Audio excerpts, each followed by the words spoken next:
আচ্ছা ধরুন আজকে সরস্বতী পুজোর উপলক্ষে আপনি আপনার বান্ধবীকে নিয়ে পাড়ার প্যান্ডেলে যাচ্ছেন। হঠাৎ করে প্যান্ডেলে গিয়ে দেখছেন প্যান্ডেল তৈরি হয়ে গেছে, কিন্তু সেখানে মা সরস্বতীর কোনো মূর্তি নেই। কেমন হবে বলুন তো বিষয়টা? আপনি গিয়ে জিজ্ঞেস করলেন যে প্যান্ডেল তৈরি হয়ে গেছে কিন্তু সেখানে মূর্তি নেই কেন মায়ের? তারা বলল যে না, আমাদেরকে লাইসেন্স দেওয়া হয়নি পুজো করার, বলে আমরা পুজো করতে পারছি না। কেমন হবে বলুন তো? এই জিনিসটাই বিহারে ঘটেছে। বিহারে এখন থেকে নাকি সরস্বতী পুজো করার জন্য লাইসেন্সের প্রয়োজন পড়বে।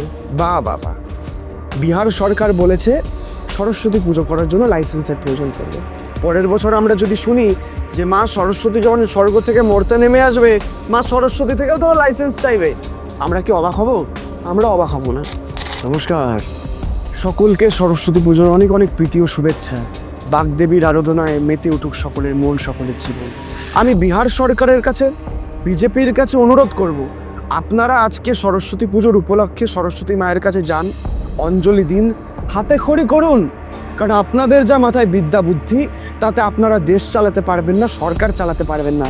প্রার্থনা করব মা সরস্বতীর কাছে আপনাদেরকে বিদ্যা দিক, বুদ্ধি দিক, যাতে পরবর্তী সময় থেকে এরকম কোনো ঘটনা আপনারা না ঘটান, এরকম কোনো সিদ্ধান্ত আপনারা না নেন।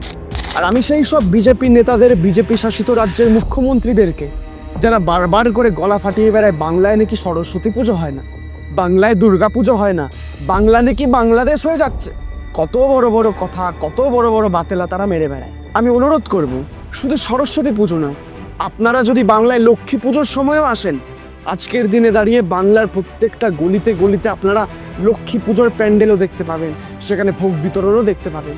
তাই যারা বাংলাকে বাংলাদেশ বলে, যারা বলে বাংলায় পুজো হয় না, বাংলায় হিন্দুরা খাত্রে মেয়ে, তারা একবার বাংলায় আসুন, বাংলায় পুজো প্যান্ডেলগুলো ঘুরুন, সেই প্যান্ডেলের ভোগগুলো খান এবং মায়ের আরাধনা করুন।